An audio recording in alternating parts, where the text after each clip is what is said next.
Welcome to Catalytic Leadership, the podcast designed to help leaders intentionally grow and thrive. Here is your host, author, and leadership and executive coach, Dr. William Attaway. It's William, and welcome to today's episode of the Catalytic Leadership Podcast. Each week, we tackle a topic related to the field of leadership. My goal is to ensure that you have actionable steps you can take from each episode to grow in your own leadership. Growth doesn't just happen. My goal is to help you become intentional about it. Each week, we spotlight leaders from a variety of fields, organizations, and locations. And my goal is for you to see that leaders can be catalytic no matter where they are or what they lead. I draw inspiration from the stories and journeys of these leaders, and I hear from many of you that you do too. Let's jump into today's interview. I am thrilled today to have Tracy Hazzard on the show. Tracy is a seasoned media expert with over 2,600 interviews from articles in Authority Magazine, BuzzFeed, and her Inc. magazine column, and from her multiple top-ranked videocasts and podcasts like The Binge Factor and Feed Your Brand, one of CIO's top 26 entrepreneur podcasts. As CEO and co-founder of Podfade, Tracy brings diverse views from what works and what doesn't work in marketing and media, from thought leaders and industry icons redefining success around the globe. Tracy's unique gift to the podcasting, marketing, and branding world is being able to identify that unique, bingeable factor, the thing that makes people come back again and again, listen actively, share as raving fans, and buy everything you have to sell. Tracy, I'm so excited for this conversation. Thank you for being here. Oh, I'm so excited to be here and get to chat back with you again because you were on my show already. Absolutely. I would love for you to share some of your story, Tracy, with our listeners, particularly around your journey and your development as a leader. How did you get started? I think sometimes leaders are born. And this is really how I feel about it. It was one of those aha moments somewhere in college where I realized I was making choices and decisions for the group. I was already a leader, right? Nice. Nice. How that happens. And you just like, how did I become the default leader here? And interestingly enough, my now husband, we met our first day of college, was in the same place. It would be the two of us making decisions for like, hey, let's go here this weekend, or let's all of us go buy tickets to this, or whatever it would be. And we were realized like, how did we end up like the mom and dad of the group, right? Like, what is this maturity happening here, right? And so we both fell into that natural place, and it was just really comfortable for us. And that has just been a cascade of how everything has gone. I just always feel really comfortable in that leadership role. And I think a lot of it is, I don't want to overuse the term confidence, but it is a confidence, but it is not a confidence born of like bravado. Like, to use the female term, it's not me saying, oh, I'm just great and that's okay. It comes from actually knowing that we can accomplish this together if we all band together and we do this. So it is a confident level of leadership that I feel like I'm competent enough to be the one to do this. Or if not, I'm going to tell whoever it is, I want them to be the leader, and I'm going to get behind them. And they're going to feel the confidence that I have in them to lead. I love that latter part because that's not something a lot of people think about. That you can show confidence in someone else, back them up, encourage them, support their leadership as an act of your leadership. It's so important because look, we can't be everything in our company at once. And a lot of times I find that my staff, my team, it's not a matter of them not having the skills. It's a matter of them not believing that they can do it. And by giving them that confidence, but giving them my trust, my belief in them, it goes a long way to getting actually it done, right? It's not always about empowerment. We think we need to empower our team, but sometimes our team just doesn't have the confidence. They don't believe they can do it, so they don't take the reins of empowerment that you've provided for them. Yes. Something I often tell my team is, and they could probably say it with me, I've said it so many times. I tell them, I'm like, hey, they come to me with a question, and I'm like, here, that's your decision. And your decision is the right one. I trust you. That's why you're here. I have confidence. Your decision is the right one. I'm going to back your play.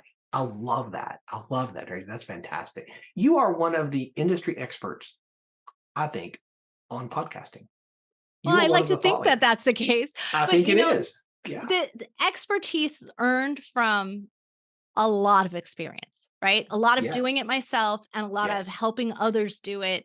So I'm really not a fan of people who call themselves experts who've been there, done it once.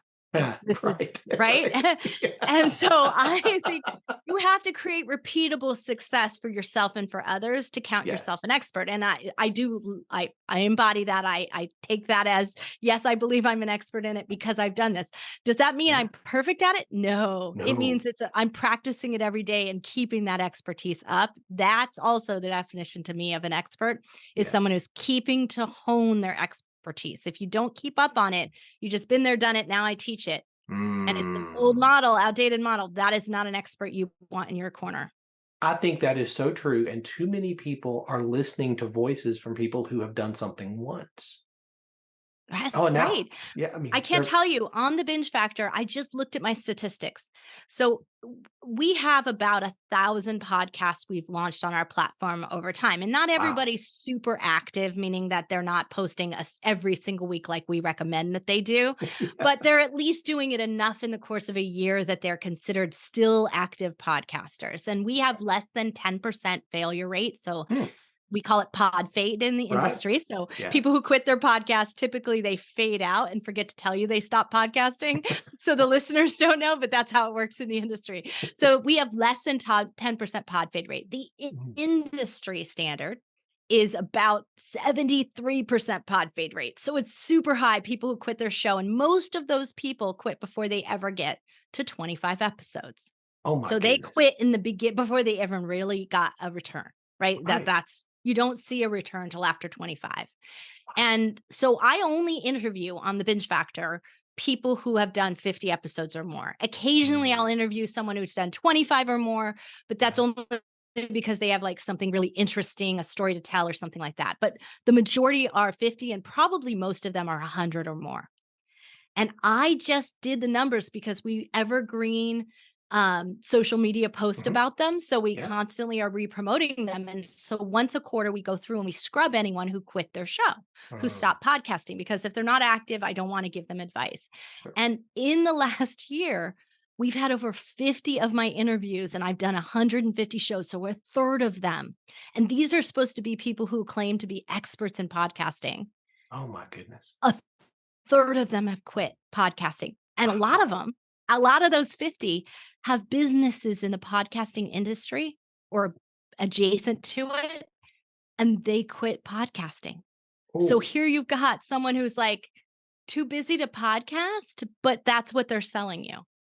yikes. All kinds of Yikes. wrong. That's, yeah, I agree. Why do they fail? Like, why are people fading? Well, it's a busy thing, right? It's you hear this all the time, right? It's like I get too many clients and I get too busy and I can't support my own show anymore. But that's a problem because Right. that's how you got those clients to begin Right. with. And so Right. now you're going to put yourself on that marketing roller coaster of you're going to hit the bottom and go, "Oh my gosh, I got to revive my show. I don't have enough leads coming in." And or I'm not getting closure rate at the same rate because I am not showing and demonstrating that I have value, that I'm doing this, that I'm living what I'm selling to you. That feels short-sighted to me. That the thing that got you the success, you would say that's the first thing to go. Right. It is crazy, but that happens more often than you think. So what is, as you're looking across the industry, I mean, you have insight into so many different shows through Podetize. What is going on in podcasting today? Where do you see it going? What's next?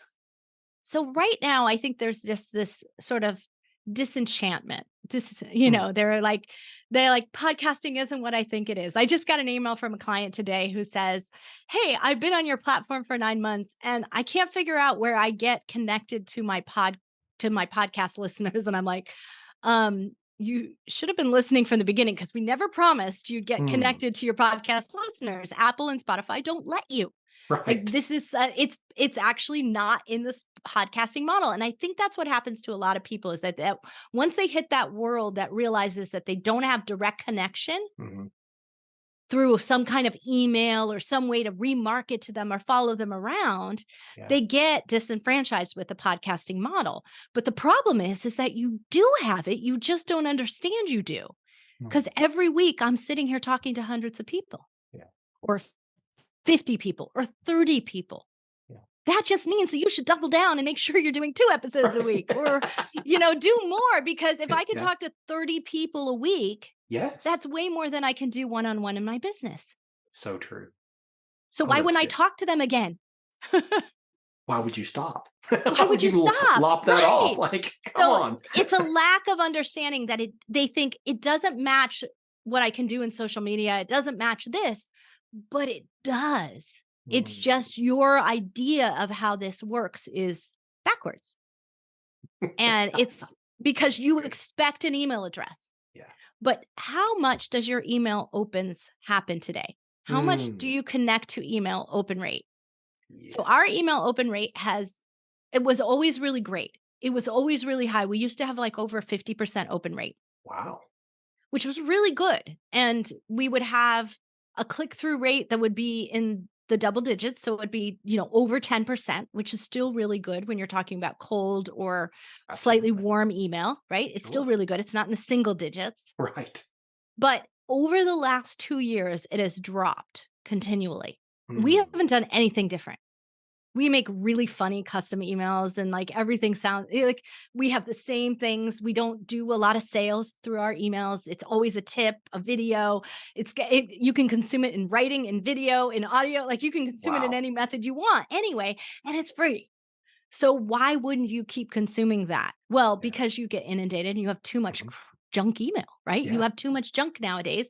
So we're ending up in unfocused. The algorithms change in the way Apple allows you to get email on your phone, and you don't even notice that things that you used to like, you're not getting anymore.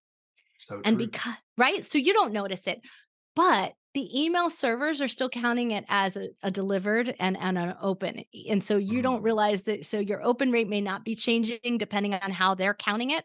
Yeah. How we look at it is if our click-through rate is dropping, then something's not happening. It's not actually getting delivered because we know that this worked for quite a long time and we always keep it fresh and updated and all of those. So we see that on our end. And so if I look at it today, I see that we're probably around the single digits of open rate, real, true open reading click through. Wow. That we're down in the single digits, and we've dropped at least 2/3 from where it used to be 2 years ago. So if we're dropping and we do a really good job at this, you're dropping. I'm pretty sure. Absolutely. And if you're dropping an email, then why are you so desperate to get somebody's email address? Right. Why wouldn't I rather just have their ear? It's true. That's so well said. Right?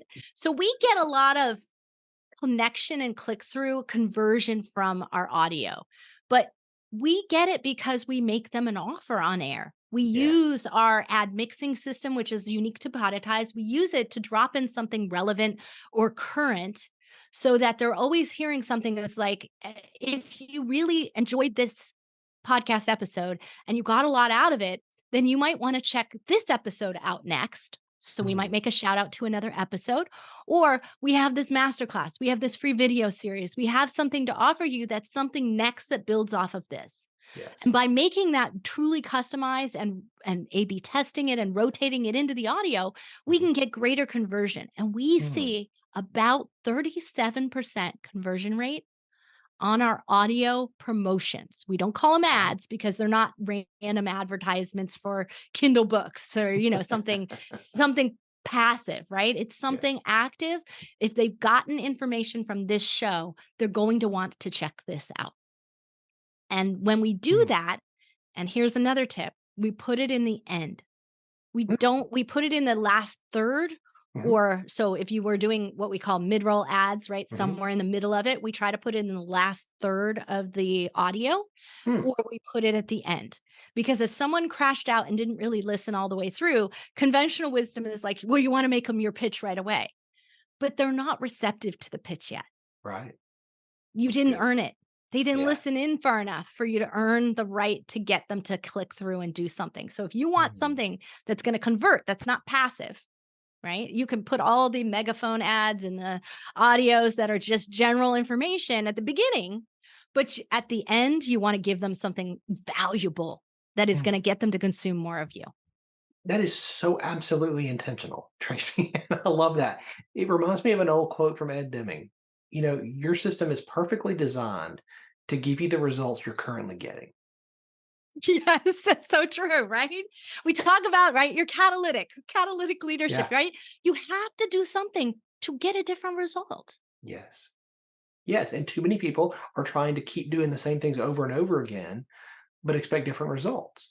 Or There's a we're word for doing a that. model. This is the other thing that we're doing a model that worked for someone else, of which we don't have the system in place, the team in place, the Ooh. capability in place. Too many of those funnel experts out there have hundreds of thousands of emails in their email lists. So if they get single digit conversion, they're still getting enough conversion to make a difference.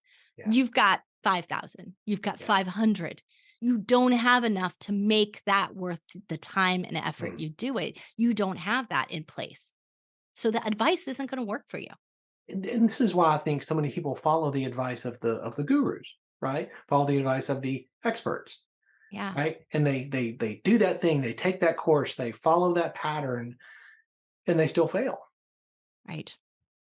And they do. And this is the difference. Like we have so much information, right? It's really hard because everything is customized. If you're in the health and fitness information, I'm going to give you different advice than I'm going to give somebody who's in the entrepreneurial leadership space. The reason being, health and fitness supplements are blocked from social media ads. You've got to do something different to counteract the barriers you're going to run into. Yeah. Right? So you've got to understand that. And most coaches and experts don't have enough categorical expertise or data to understand what's working in one place versus another. So I'm a big fan of, if you need a coach for something, go hire the coach that has niche expertise. Yes. They're going to understand it. They're going to be farther along in it. They will have more data and more expertise for that. But too often we go for the big guy. Yeah. Yeah. Right? And the big guy, he's like layering on his next thing. And he probably already quit podcasting, is on to the next thing. Anyway, he's not really doing it. He's just teaching it. Yeah. And that's the problem, is that we need people who are really down in the trenches with you, who are 5 steps ahead of you, or who have enough clients that are 5 steps ahead of you so that you can really see what's right in front of you. Because also things are moving so quickly. Yes. That if we get too far out with our expertise, we are not helping with how it's going today. That brings up another question. You have got to constantly stay on your game these days, right? I mean, things change so rapidly, so quickly. There is so much turmoil and pivoting, even beyond just the last 3.5 years, which has created a whole different system. How does Tracy stay on top of her game? Well, first off, most people think I'm absolutely crazy to do this. But it is the key to my success and the key to how I create success for others. So every single year I start a brand new podcast so that I'm starting one and I'm at that place, not just growing it. And I'm still continuing at least 2 of my other shows. So I've started 7 podcasts over the last 7 years. Wow. And the last 9 years, because the first one I started, and then there was a gap before I decided I was going to be in the podcasting business. So that one. And then we do different things with them. Sometimes we quit them. Sometimes we sell them to somebody else. Sometimes we do something different with them to test out what happens with them after you've quit a show. What can you do with it afterwards? So we are always testing some model for something, but I'm starting a new show every single year. I'm about to start our new show this fall, and it is a compilation show. It's a promo show for all these other podcasters who want to get discovered. Wow. Its simple purpose. It is a complex show. It has taken me almost the full 9 months to set it up. Wow. And get it ready to go, because I needed it to be in an engine in order to support enough people. But our goal is to promote a minimum of 100 podcasters a week. I'm pretty sure I'm going to get it up to 300 if I can build it up on the marketing side, so enough people are applying into it. then I can Wow. get it up to 300. That's my goal with the show. Totally different model. Going Yeah. to be monetized in a completely different way. Everyone's going to get promotion in a completely different way. Like, there's a whole bunch of things that have gone into doing this. Totally different show than the show that I normally do, which is Podetize, is Feed Your Brand, which is our coaching call each week. Yeah. And so our coaching call each week is built in so that I can provide and answer questions for my community. And that means that I'm up on what they need. It's my Mm. way of staying current. They have a question, I've got to get an So, answer for them. yeah. Right. So I'm staying current. I'm also building my resource library, my tip library, which is Yes. going to be AI driven so that they can use it to find things, so that it can also So inform my good. help team to support our clients. Like, so it's filling all these things at once from one thing that I do each week, 1 hour that I spend, and it's doing it Mm. in a beautiful way. The binge factor, I keep doing it because it's a connection point, because I meet great people like you and you Mm. offer me to be on your show. So there's promotion on that side of it. But it's also a great way for me to understand what other podcasters that are not in my community Yeah. struggling with. Where are they in their journey? What's next for them? So those are the things that I do. The next thing that I do, though, is for 2.5 years, we have been testing AI. And Mm. now I'm running a lab, because we're about ready to roll out some of our AI features starting at the third or the fourth quarter of this year. Oh my And goodness. so when we roll out our AI features, my concern is that people aren't ready to use them. Mm. Yeah. And so by running a lab, which I run every single week, we run a topic, and I teach someone how to, like, title podcast episodes or create an article from your Mm. episode. Like, how do you create a presentation to create a webinar? Like, what would you want to do from it? It's always starting from a piece of content like that, because that's kind of my AI edge, is to work out with content. But what are you going to struggle with in being able to do this? And what's the missing thing that you don't have, so that you can use it properly, so that it's easy for you to use, so that we can create methods that we either actually embed it and do it for you, or we create customizations for you to be able to do the next thing that you want to do with it, export it out so that you can do your webinar presentation, create a partnership with a PowerPoint company so you can do that, or whatever it might be. We want to create that flow through. So the way that I do it is to just have a class. So I'm doing a live class, and I really don't care how many people show up, because the people that are showing up are actively interested. So if there are 5 Yeah. people there, we are going to spend an intensive time helping 5 amazing people. And I'm going to learn what I need to know to take it to the next step. And so we've had comments out of our lab is like, you just saved me 3 hours of work in the 30-minute call that we had today, because I don't have to go test out these different AIs. I can go straight to the one that I know is going to work, because you've already done that for me. You did that research for me. Mm. And so that's kind of the goal for how can we make this work and make it really a part of someone's workflow, so Mm. that they don't have to think about this, because I don't want to have Yes. AI that is just like plug and play and gives you the same results. Like, so Yeah. that your podcast looks like everybody else's. That's terrible Yeah. results. That doesn't use AI to its best abilities. And so Mm. we want to make sure that we're not only helping you learn that, but we're creating the right output for it too. Tracy, one of the things I love hearing you describe that is the passion that is so evident in your voice. Your body language, your facial expression, if you're not watching this on video, like that is so amazing, because I can see it bleeding out of you. You're so excited about this. I am. It's like, there's a lot of people who are on the AI wagon to be on the AI wagon, right? Like, Yeah. they're like, and they're going to cash out really quickly Mhm. before the finance burns out on it. But then there are going to be those of us, just like with podcasting, it's the same Mhm. model for me. Those Yes. of us who have built great businesses on top of it, great systems, saving us time, energy, money. That's where I look for something. When I see a technology and an innovation, I don't look at it as a flash in the pan. How much money can I make from this fast? It's like, how much can I integrate with this and change the outcome for the better for everyone? That's what Mm. I want. If Mm. it's not worth doing that, I will can it. Like, that's it, it will be gone. And I have to say that a year and a half, 2.5 years ago, when we first started with AI, we thought the only thing we're ever going to be able to use this for, because it's not there yet, is going to be transcripts. Like that's it. And even that wasn't working well. We had to build an entire system that it's now going to be a new large language model in a way that no one ever anticipated. We built on top of the transcription system, but it took us 2.5 years to build it to get it right. That type of commitment is what brings excellence. I talk to leaders and I tell them that you never drift into excellence. I love that. You drift into mediocrity. Mediocrity does not inspire people. Excellence inspires people. Mediocrity inspires no one. And what you're describing, a 2.5 year journey to build something that does not exist, but that you saw and you knew could be. And you saw the potential of what it could be. Because I think the real key, William, is that most people who are in that kind of innovative, creative mindset, and there are people out there like that. Oh, yeah. The problem is that they wait too long to bring something forward. Yes. They're too afraid to reveal their innovation to the world. Yeah. Now, I've always found ways to we use it behind the scenes. We're using it as the engine underneath everything that we're doing. And you're actually getting the benefit of AI, but you don't have to learn how to use it. So we don't make a broken front end that then just gets everybody discouraged. We don't do that.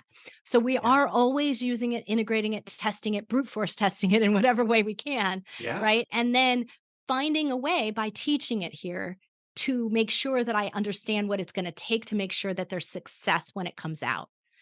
And that way we're always actually testing it, bringing it forward, talking about it. Because when you don't do that and you build something completely closed behind the scenes and then you're like, reveal, it's always a dud because the world's not ready, right? They're not ready. You didn't build a bridge to get there. Yes. Yes. The pre-work is as important as the work. 100%. So as you're thinking forward with Podfade, you've already laid out what fourth quarter is going to look like. What do you see 4 years from now? What do you for see my show itself? For you.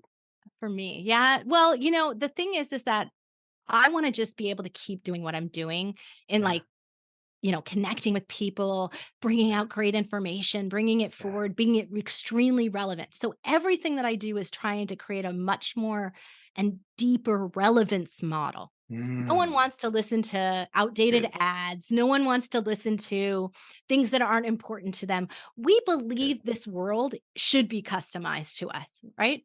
Yes. How many times have we gotten it? Like the other day, my Alexa device popped up some kind of video for something. And I looked at her and I said, I think you know our family better than this. This is not keeping up with your, and that's what I wanted to say to her. I'm like, I don't know where you got the idea that we would in any way, shape, or form like this. Right. And you didn't mark it as ad, so it's not a push through. Right. Like what you've missed the mark. Somehow your algorithm has gone wild. Like that's how I thought of it. Because we like this kind of music in this household, or we like this kind of stuff. So when things are not coming and being relevant, we get frustrated with our devices now. We get frustrated with our technology, and podcasting is one of them, right? The podcasting search engine sucks. Like, I don't know how to say it any nicer. Like, it's so true. Sucks, it's so true. Yes. It's like, I swear it's written on, like old school. I can't even think of like the old search engines or something like it. Exactly. I would have said it was Bing, but Bing has improved because they got AI, right? Like, so but that's how it feels, right? It's that outdated. But today we expect more. And I always want to be in that place of bringing forth the most relevant things. So when I can eliminate things that I don't need to do anymore, that are not serving and not creating relevance, or I can create a deeper relevance, that's what I want to do. And if that changes the way my show runs, then it's going to change the way my show runs. So today, I think because there's so many disenfranchised podcasters, because podfading is at a epidemic rate, right? Because of that, I think I have to find a way to help you understand the value of what you created. So part of that is everything that we're building in. It's already starting to come out. It's like we have appraisals and poditized scores, so you can score your podcast. So it doesn't matter if your podcast was, 2 years old. You can find out, is there any value left in this? Is there anything worth reviving in this? And then we're working towards like deep AI modeling and indexing of every single word that's said on a podcast so we can understand if there's value to advertisers, if there's value to promotions, if there's value to somebody buying your show. Imagine Wow. if somebody bought your old content and repurposed it because Hmm. you didn't take the time to do it. So they Wow. could, because they're in that business now and you've moved on to something completely different. Wouldn't that be great? Now you recoup your value of the time and energy you spent 2 years ago or a year ago. I love talking to visionary leaders like you, Tracy, because you see so many things that could be.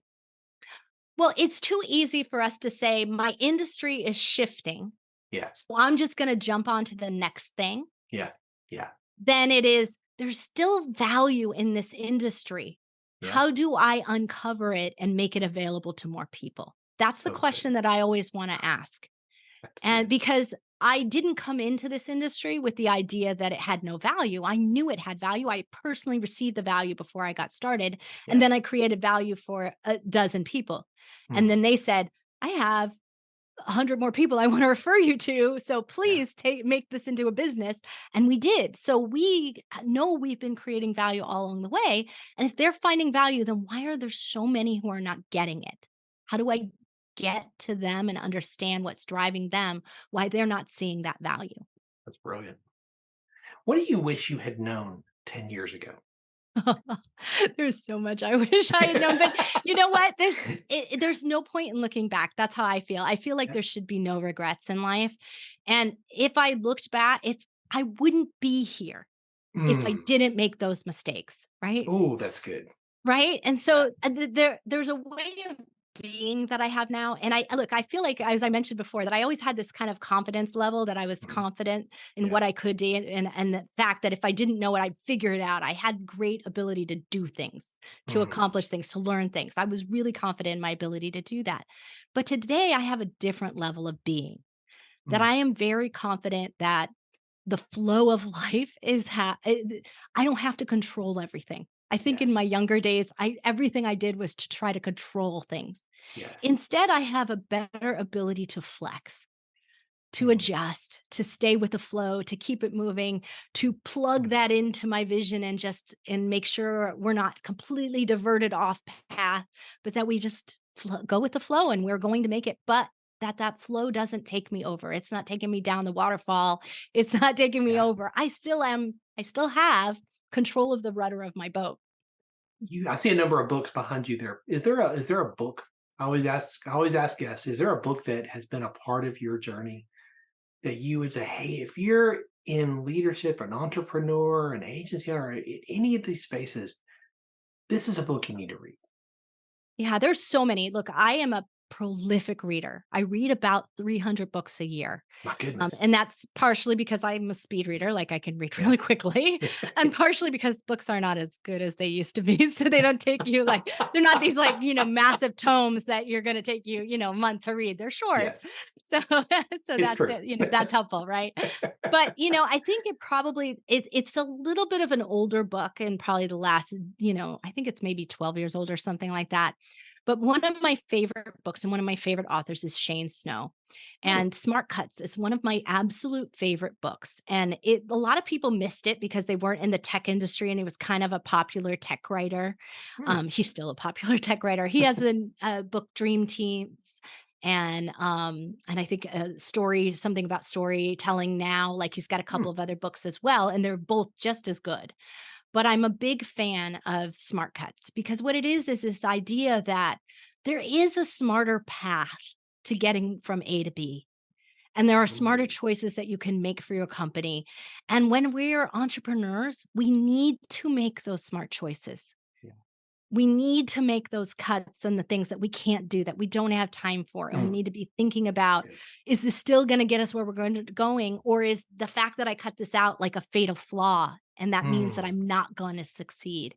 And so thinking those things hmm, through are really critically important. And I love the way he words it. He tells these great stories and he's a magazine writer. So, writes for great magazines and newspapers. So one of the people I follow, I'm always reading his articles, and that I think that changed the way I looked at innovation yeah, in a different way because there was so much of it that I could see inventors. So I have patents, and my Mhm. partner and husband and I, we have 40 patents between the two of us. My goodness. And yeah, and the key about it is like anyone can get a patent at the end of the day. Like you can get a patent for something really narrow and that will never be of any value.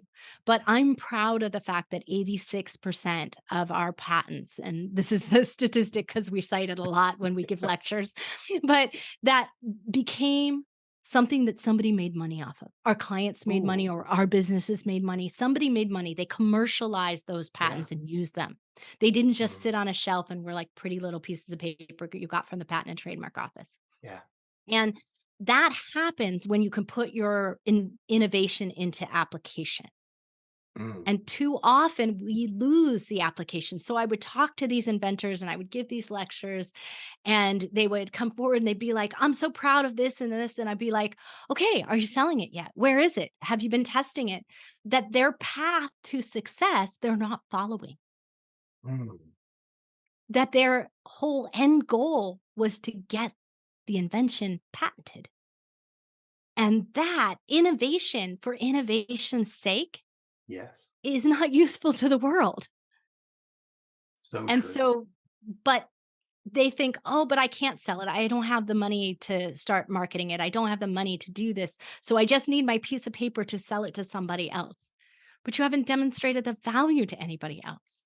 Yeah. So sometimes, and this is the advice that I give, don't spend money on the patent. Spend money on doing a provisional because that's cheap. Do a Mm, provisional, start marketing it. Do a provisional, start making the thing. Start figuring out whether or not you should make it.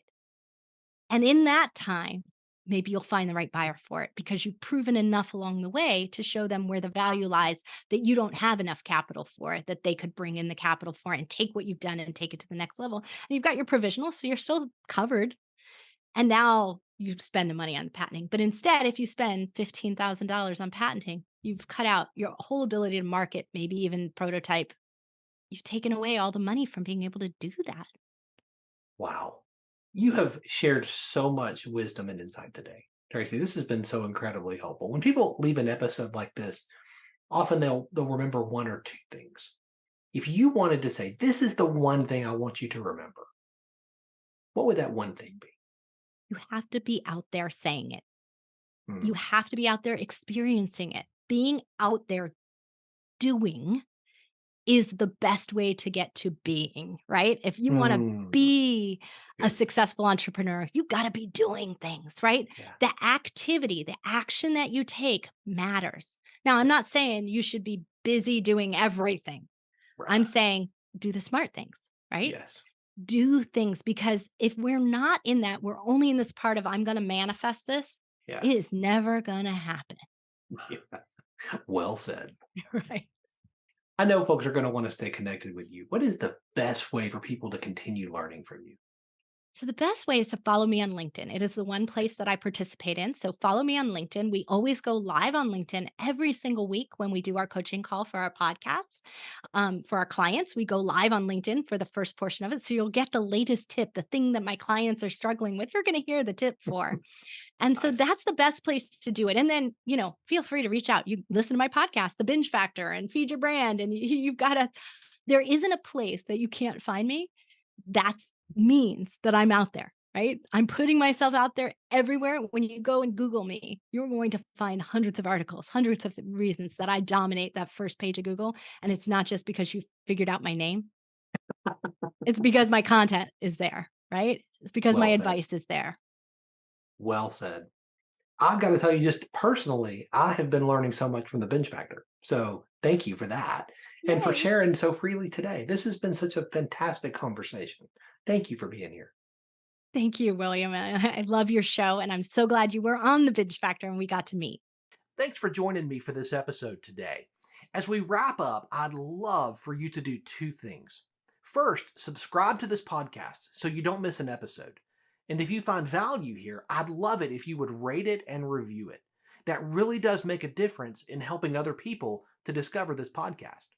Second, if you don't have a copy of my newest book, Catalytic Leadership, I'd love to put a copy in your hands. If you go to catalyticleadershipbook.com, you can get a copy for free. Just pay the shipping so I can get it to you, and we'll get one right out. My goal is to put this into the hands of as many leaders as possible.